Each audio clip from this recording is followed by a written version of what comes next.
Hello and welcome to today's video. My name is Igbergo2J, and today's video is just a brief talk on fasting. So there's various forms of fasting that you can go under. Just the general concept here of going without. It's not necessarily even just a food thing. There's various things that you can decide to fast from. Some people would fast from, say, alcohol. Some people will do like a no-fap November, what have you, giving up porn, or I guess specifically porn-assisted masturbation or whatever. Either way, the point of this being is that regardless of what the thing is that you're giving up, usually going without something for a while will help you get a better insight into what it is you really get from whatever the thing is, and how you feel about whatever it is. Additionally, if it's something that you feel like you have a hard time going without, then going without will actually help build the confidence, especially if it's something you feel like you can't go without. Many people feel that way with food and are very much surprised that you can easily go a day or 2 days, 3 days, or longer without any food and be perfectly fine for it. In fact, a lot of times it's actually down to the types of food you eat and when you eat and everything else. It takes a little bit of work to get used to it, but once you do, it's immensely freeing and you can actually gain a lot of confidence on that as well, outside of just the other physical and mental benefits and longevity benefits and whatnot.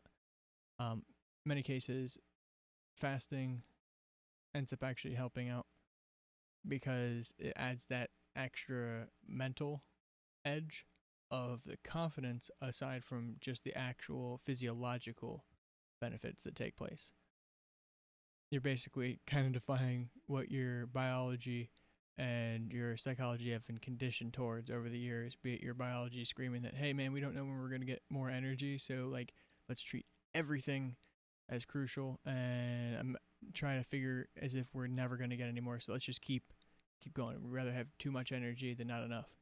And then you also have that psychological wiring built up over time that's, I'm supposed to eat this many times a day, or I've been told about eating like this, or this is how I eat, and then there's all these different elements of the psychology that are bound into that, when realistically you don't really need to be eating all the time.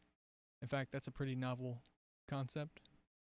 Eating regular meals is only within the last 10,000 years or however long it's been since we've had agriculture, and only multiple meals a day has become, or scheduled multiple meals a day had been a thing since, say, the Industrial Revolution.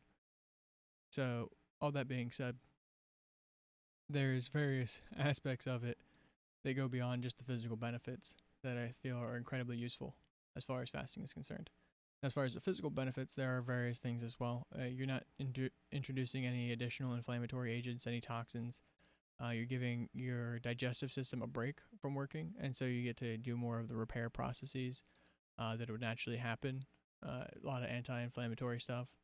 A lot of autophagy ends up taking place, especially after 16, 18 hours. You start ramping up into more of that, and you're basically taking all the dead cells, all the extra materials, and repackaging and repurposing and eating off any of the extra stuff that you don't really need inside the body. And the further you go with that, then it ends up actually cleaning out more and more. After a while, you end up actually switching your body's processing there as well. You stop using as much glucose because you end up depleting your liver's glycogen stores. You end up producing more ketones and such, and then they have their different energy sparing effects. They end up having more of an electrical benefit then for the neurons at that point, and you're still going to end up producing the glucose from other areas of the body as well.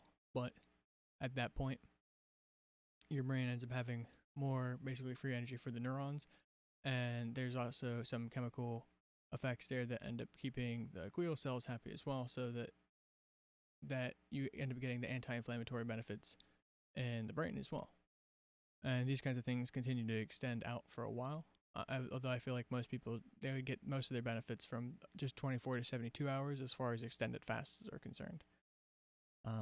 That being said, even other stuff you might not expect, such as increased stem cell production after a couple days, and even having a better reinforced immune system after 2 to 3 days of fasting, which seems counterproductive as well, since fasting in and of itself is immunosuppressant.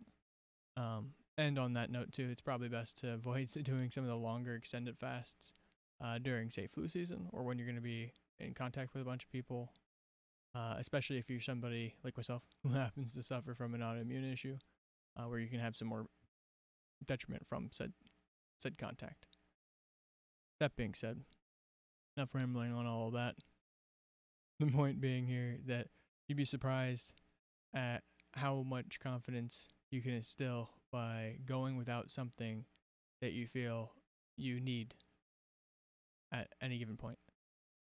Now, of course, obviously, you can always double check and consult with your doctor and everything else. This isn't some medical advice or anything, but it's purely saying that you probably don't need to be eating every day, let alone multiple times every day or all day.